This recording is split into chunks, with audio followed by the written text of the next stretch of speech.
ओम श्री गणेशाय नमः। स्वागत है आप सभी का महिमा भक्ति ब्लॉग चैनल पर। तो चलिए आज के इस वीडियो में आप सुनेंगे बुधवार व्रत की कथा। बुधवार का दिन भगवान गणेश की कृपा पाने के लिए खास माना गया है। मान्यता है कि जो व्यक्ति सच्चे दिल से बुधवार का व्रत करता है और विधि विधान गणपति बप्पा की पूजा अर्चना करता है, उसके जीवन के सारे कष्ट दूर हो जाते हैं। बुधवार व्रत जीवन में सुख समृद्धि और धन दौलत लाता है। ये व्रत धन प्राप्ति के रास्ते खोलता है और सारे बिगड़े काम बनाता है। बुधवार व्रत में गणपति बप्पा की पूजा करने के बाद इस व्रत कथा को जरूर पढ़ना चाहिए। गणेश जी की कहानी पढ़ने से व्रत का पूर्ण फल प्राप्त हो जाता है। तो चलिए अब आगे आप सुनेंगे बुधवार व्रत की कथा। तो पौराणिक कथा के अनुसार एक बुढ़िया माई रोज मिट्टी के गणेश जी की पूजा करती थी, लेकिन वो रोज गणेश जी की प्रतिमा बनाती और वो रोज ही गल जाया करती थी। उसके घर के सामने एक बार किसी सेठ जी का मकान बन रहा था।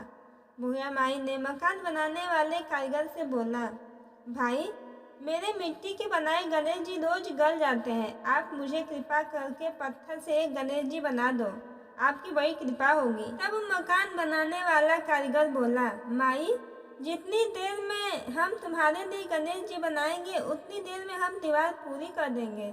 बुढ़िया माई ये सुनकर दुखी मन से घर वापस गई।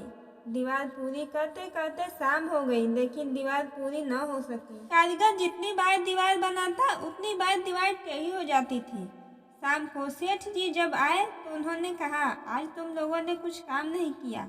तब मकान बनाने वाला एक कारीगर सेठ जी के पास गया और उसने बुढ़िया वाली बात बताई।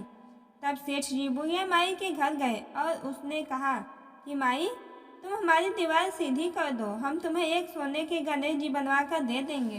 तब भगवान श्री गणेश जी ये सुनते ही सेठ जी की दीवार सीधी कर दी।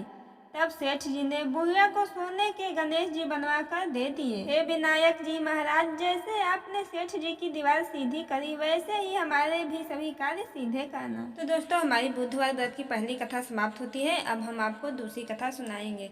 तो देखिए बुधवार व्रत में बुधवार कथा का पाठ करना बहुत ही आवश्यक होता है, तो आप लोग कथा का पाठ जरूर कीजिएगा। तो चलिए कथा शुरू करते हैं। समतापुर नगर में मधुसूदन नामक एक व्यक्ति रहता था। वह बहुत धनवान था। मधुसूदन का विवाह बलरामपुर नगर की सुंदर और गुणवान कन्या संगीता के साथ हुआ था। शादी के बाद वो अपनी पत्नी को लेने बुधवार के दिन अपने ससुराल पहुंच गया। इस पर कन्या के माता पिता ने कहा कि आज बुधवार है और इस दिन किसी भी शुभ दिन के लिए यात्रा नहीं की जाती है।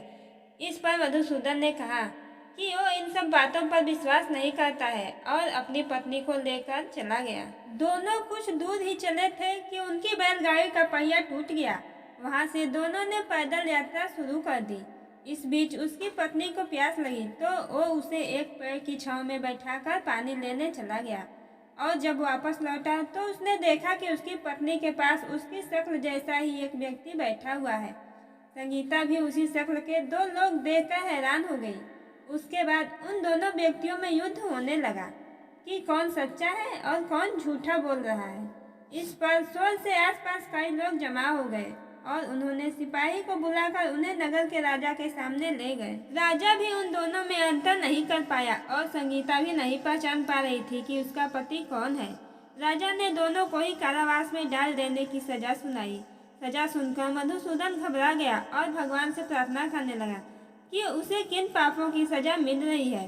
तभी आकाशवाणी होती है कि मधुसूदन तूने अपने सास ससुर के कहने पर भी अपनी पत्नी को ले आया, ये उसी का नतीजा है। इसके बाद मधुसूदन माफी मांगता है कि हे बुद्धदेव मुझे माफ कर दें, अब कभी किसी शुभ काम के लिए इस दिन यात्रा नहीं करूँगा और हर बुधवार को व्रत भी किया करूँगा। इस प्रार्थना के बाद बुद्धदेव ने उसे माफ कर दिया। उनके ये कहते ही सामने खड़ा व्यक्ति गायब हो गया।